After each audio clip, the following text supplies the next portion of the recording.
Hello সবাইকে, আসসালামু আলাইকুম। আমাদের মামের নতুন কিচেনে আপনাদের সবাইকে স্বাগতম। তো আজকে রান্না হবে নারকেলের দুধ দিয়ে বুটের ডাল ডিম। তো প্রথমে বুটের ডালটি সুন্দর করে ভিজিয়ে রাখতে হবে। যদি আপনাদের মনে না থাকে অবশ্যই আপনারা প্রেসার কুকারে সিটি দিয়ে নিতে পারেন। আমাদেরও মনে ছিল না, তাই আমরাও প্রেসার কুকারে সিটি দিয়ে নিয়েছি।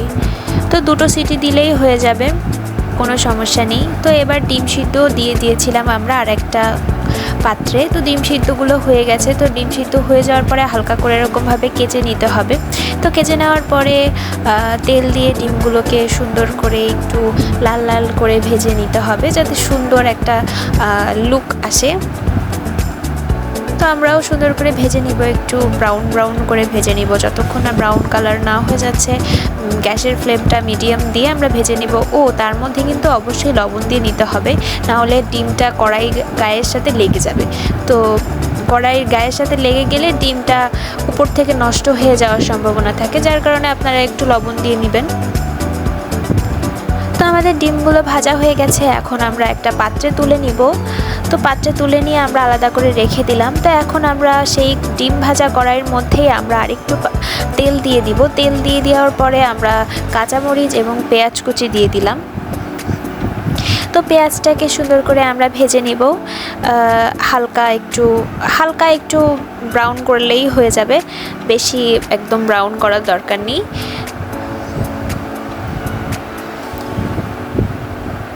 তো আমাদের পেঁয়াজটা এই যে অলমোস্ট ভাজা শেষ। এখন আমরা রসুন বাটা দিয়ে দিচ্ছি একে একে, তারপরে দিয়ে দিব আদা বাটা, তারপরে আমরা একটু পানি দিয়ে দিব যাতে মশলাটা পুড়ে না যায়।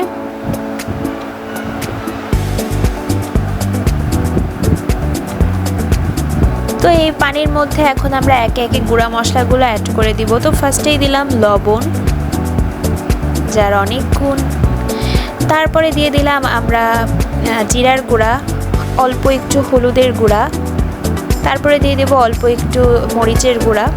তো এবার আমরা সুন্দর করে কষাবো মশলাটা, যাতে তেল বের হয়ে যায়, একদম সুন্দর করে কষাতে হবে। এবার আমার মা আরেকটু দিয়ে দিয়েছিল গরম মশলার গুঁড়া, আমার মায়ের নিজের হাতেই তৈরি করা গরম মশলার গুঁড়া।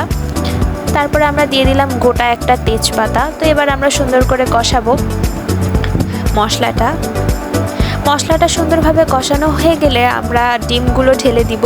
ডিমগুলো ঢেলে দেওয়ার পরে আমরা সুন্দর করে মশলাটার সাথে কষিয়ে নিব। তো মশলাটার সাথে ডিমগুলো সুন্দরভাবে কষিয়ে নেওয়ার পরে আমরা ডালগুলো ঢেলে দিলাম। যে ডালটা আমরা আলাদা করে সিদ্ধ করে নিয়েছিলাম প্রেসার কুকারে, তো সেগুলো আমরা ঢেলে দিলাম। এবং ডালের উপরে যে পানিটা ছিল সেই পানিটা আমার মা আলাদা করে রেখে দিয়েছে। ডালগুলো যখন মশলার সাথে মিশে যাবে তখন অল্প অল্প করে দিয়ে দিবে।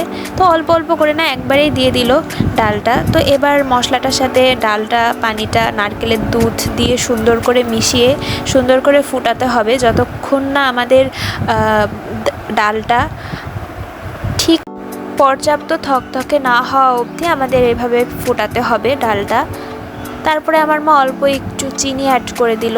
তো চিনি অ্যাড করে দেওয়ার পরে এই যে আমাদের ডালটা এখন হয়ে গেছে, আমরা নামিয়ে নিয়েছি। নামিয়ে নেওয়ার পরে গরম মশলার গুঁড়ো আবার উপরে ছিটিয়ে দিলাম। তো এই যে আমাদের ডালটার ফাইনাল লুক আপনাদের কাছে কেমন লেগেছে অবশ্যই আমাদেরকে কমেন্ট করে জানাবেন, এবং অবশ্যই ভালো লেগে থাকলে আমাদের চ্যানেলটি সাবস্ক্রাইব করবেন এবং বেল আইকনটি দাবিয়ে দিবেন। ধন্যবাদ।